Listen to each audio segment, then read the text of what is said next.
vi budete malo tiši. Ivica se igra s papigom. Stavi je u hladnjak i zaboravi na nju. Nakon sat vremena otvori hladnjak i reče: koga to moje okice vide? Pingvina, glupane, pingvina. Čega se šišmiši najviše boje? Troljeva. Sporo pišete, sporo zbrajate, sporo učite, sporo mislite. Sporo ima linček što ide s brzom. Da, brzo se umorimo. Pitam Zdenca Pericu da na ploču napiše broj 11. On dođe pred ploču i onda i razmišlja. I Zdenca ga zapita, pa šta je tu problem? On odgovori, pa ne znam koju će jedinicu prvu napisati. Kada pišemo veliko slovo? Kad je netko kratkovidan. Objasni jednu to ja. Mogu li svojim riječima? Naravno. Brum, brum. Dvije čačkalice se šetaju i vide ježa i kažu: što nismo išli autobusom? Dva krompira se šetaju pokraj ceste i jednog zgazi džip, a drugi kaže: pire. Razgovarala dva veterinara. Prvi upita drugoga: ima li što gore od stonoge sa spuštenim stopalima? Ima, žirafa s upalom grla. Zašto si opet zakasnio, Luka? Sanjao sam da sam išao put oko svijeta pa sam se kasnije probudio.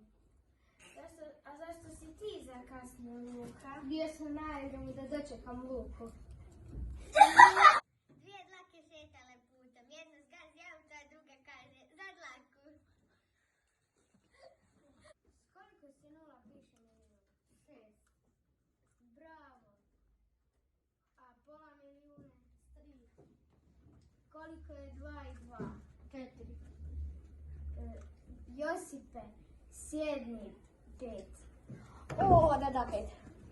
Dvije lajčice šetaju putom i međusobno se pričaju. A dođe onda veliki auto i pregazi jednu. A druga kaže: evo kečap! Ovo je slično. Dobro? Učiteljica pita Ivicu: aj nam nešto reci o motorima. Dobro, mogu li ispričati svojim riječima? Možeš. Brum, brum, brum.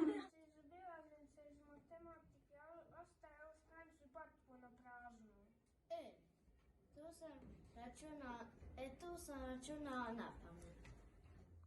Što jedno oko kaže drugo oko? Nešto ne smrdi dobro između nas.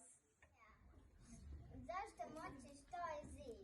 Po savjetu liječnika rekao mi je da stavim oblog tamo gdje sam se udarila.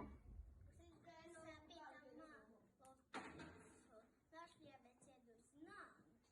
Hajde je ispjevaj. A, B, C, D, E, F. G, ne znam više majke mi. Ja ću.